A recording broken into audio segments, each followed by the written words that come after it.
lumière féminine. Ici, on parle de ce qu'on ressent, mais qu'on n'ose pas toujours dire à haute voix. Aujourd'hui, on va parler d'un sujet très important. Pourquoi est-ce qu'on reste dans des relations qui nous font mal, même quand on sait que ça nous détruit un peu à l'intérieur? Je pense que beaucoup de personnes se sont déjà posé cette question. Pourquoi je ne pars pas? Pourquoi je reste alors que je souffre? Et la vérité, c'est que ce n'est pas aussi simple que partir ou rester. Il y a des émotions, des habitudes, des peurs qu'on ne voit pas toujours de l'extérieur. Parfois on reste parce qu'on s'est attaché à la personne, pas forcément à la relation, mais au moment, au souvenir, à l'idée de ce que ça pourrait être. On se dit souvent, ça va s'améliorer, on voit le potentiel, pas la réalité.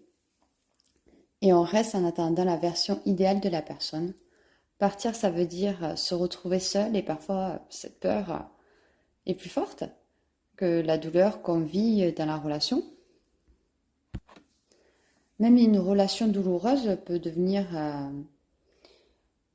une routine et casser une routine demande beaucoup de force. Mais avec le temps, on commence à comprendre quelque chose d'important. L'amour ne devrait pas faire mal en permanence. On peut aimer quelqu'un et pourtant se perdre dans cette relation. Et parfois, rester, c'est aussi s'oublier soi-même. C'est toujours très compliqué de rester dans une relation où on se fait du mal, où il y a beaucoup de disputes, où il n'y a pas de compréhension, où soit la personne vous trompe, ou elle n'a plus forcément les mêmes sentiments que vous, ou même plus que ça, où il y a de la violence, les relations amoureuses sont très compliquées, même amoureuses comme amicales d'ailleurs. C'est toujours très compliqué. Ça fait toujours un peu mal quelque part, je pense. Puis on essaie toujours de sauver la relation parce que on idéalise la personne, on se voit avec la personne encore, malgré tout. Quand on aime quelqu'un, c'est toujours fou. Même si on l'aime de tout notre cœur et tout, on se visualise toujours avec cette personne, on a créé tout un avenir avec cette personne. Donc partir, c'est compliqué. C'est compliqué d'oublier tous ces souvenirs, tous ces moments, tout l'avenir qu'on avait imaginé ensemble. Pour partir, il faut se construire de nouvelles bases, recommencer à vivre seul, réapprendre à la vie seule parce que on reste des fois des années avec la personne et reprendre des habitudes, recréer une routine, ça demande beaucoup de courage et c'est pas tout le monde qui peut faire ça. Malheureusement, on a beau être le plus fort du monde, des fois, quand il s'agit de sentiments, c'est compliqué. C'est pas facile.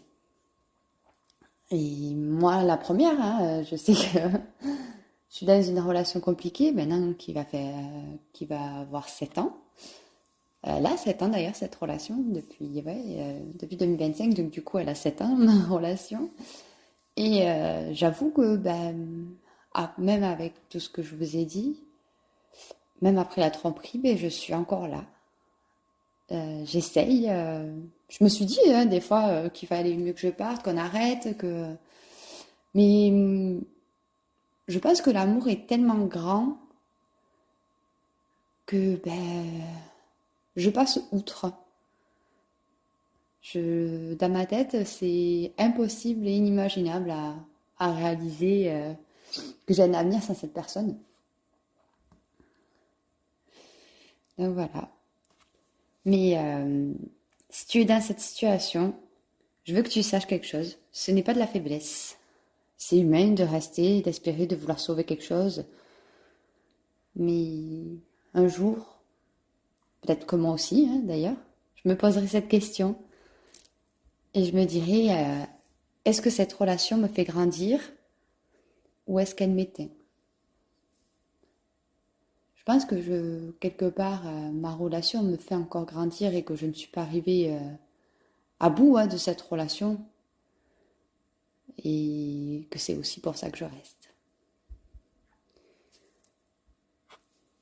Et peut-être que la vraie réponse n'est pas de partir dans la peur, mais de se choisir enfin soi-même aussi. Merci d'avoir écouté Lumière féminine. On se retrouve dans le prochain épisode. À bientôt. Bisous bisous.